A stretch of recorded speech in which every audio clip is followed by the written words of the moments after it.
I am again here to present you an interesting lesson of history. That is the First War of Independence. Let us start the lesson. The First War of Independence 1857. First war of independence का मतलब है कि हमारे स्वतंत्रता के लिए पहली लड़ाई जो कि 1857 में शुरू हुई। इसको हम रिवोल्ट ऑफ 1857 के नाम से भी जानते हैं या फिर सिपॉय म्यूटनी भी कहा जाता है। The British address this revolt as the sepoy mutiny and also called the uprising of the Indians. तो ये जो वॉर थी ये सबसे फर्स्ट टाइम ऐसा था जबकि ब्रिटिशर्स के खिलाफ इंडियंस ने रिवोल्ट किया था और उनके अंदर एक देशभक्ति की भावना जागृत हुई थी। They started this revolt to throw off the shackles of the foreign rule in India, to throw away the foreign rule, that is the British rule from India. इसकी अब देखते हैं, let us start with the beginning of the revolt. It started on 10th May 1857. 10th May 1857 को ये revolt शुरू हुआ and at the place Meerut cantonment. Cantonment आप जानते हैं, you all know, where the defence personnels live. तो Meerut cantonment area में सबसे पहले ये रिवोल्ट शुरू हुआ। By whom? It started by the group of soldiers at Meerut cantonment area. तो कुछ सोल्जर्स के एक ग्रुप ने इस रिवोल्ट को शुरू किया क्योंकि वो नहीं चाहते थे कि अब ब्रिटिशर्स के लिए वो काम करें और साथ ही उनकी एक्सप्लॉयटेशन ज़्यादा हो रही थी, इसलिए भी उन्होंने ये रिवोल्ट शुरू किया। उसके बाद इन सिपॉयज ने अपना लीडर जो है वो बहादुर शाह जफर सेकंड को माना। उन्होंने अपील की बहादुर शाह जफर सेकंड से कि वो इस रिवोल्ट की लीडरशिप लें। यानी he was the last Mughal emperor, but the last great Mughal emperor was Aurangzeb. He died in 1707. But the last Mughal emperor is considered as the Bahadur Shah Zafar II. तो Bahadur Shah Zafar second को इन्होंने अपना leader मान लिया to lead this revolt. लेकिन ये जो revolt था वो बहुत समय तक नहीं चल पाया। ये रिवोल्ट जो है वो अलग अलग नामों से हमारे हिस्ट्री में जाना जाता है। मैंने जैसे आपको बताया, the revolt of 1857, the sepoy mutiny और द अपराइजिंग।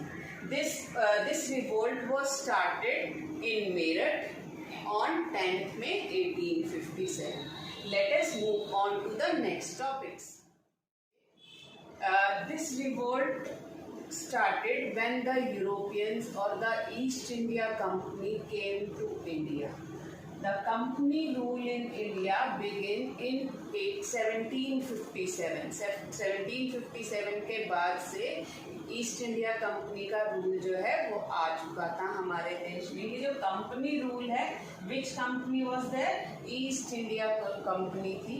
ये एक बहुत बड़ी ट्रेडिंग कंपनी थी इंग्लैंड की और उस समय ज़्यादातर बहुत सारे ऐसे एशियन कंट्रीज थे जहाँ पर कि ईस्ट इंडिया कंपनी का रूल था।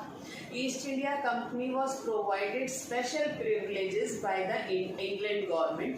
तो इसलिए ये जो ट्रेडिंग कंपनी थी वो बहुत स्ट्रॉन्ग थी।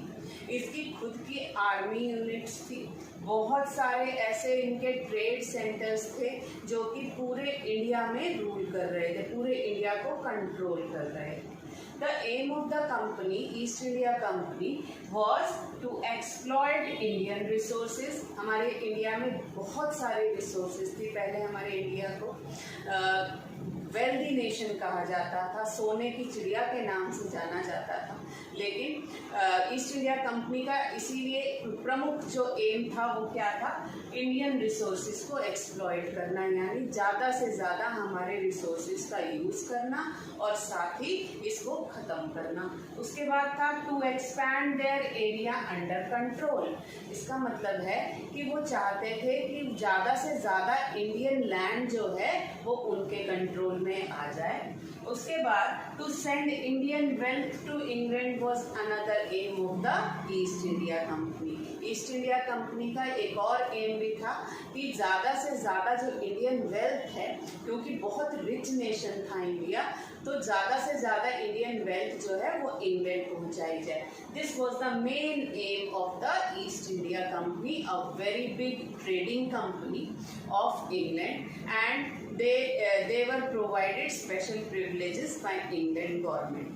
ये जो ईस्ट इंडिया कंपनी थी वो पहले एक स्पाइस ट्रेडिंग कंपनी के रूप में हमारे इंडिया में आई, लेकिन due to political instability in India, यानी हमारे राजाओं के बीच पहले क्या होता था, लड़ाई झगड़े होते रहते थे अपनी रियासतों को, अपने राज्यों को बढ़ाने के लिए. तो इस पॉलिटिकल इंस्टेबिलिटी का फ़ायदा किसने उठाया? ईस्ट इंडिया कंपनी ने, यूरोपियंस ने उठाया और धीरे धीरे पूरे भारत देश पर अपना कंट्रोल कर लिया. तो ईस्ट इंडिया कंपनी जो थी वो 1757 के बाद हमारे इंडिया पर कंट्रोल यानी रूल कर. So guys, I hope you have understood today's lecture, and for the next video of the lesson, please watch my next video and subscribe to my channel for latest updates. Thank you and bye bye.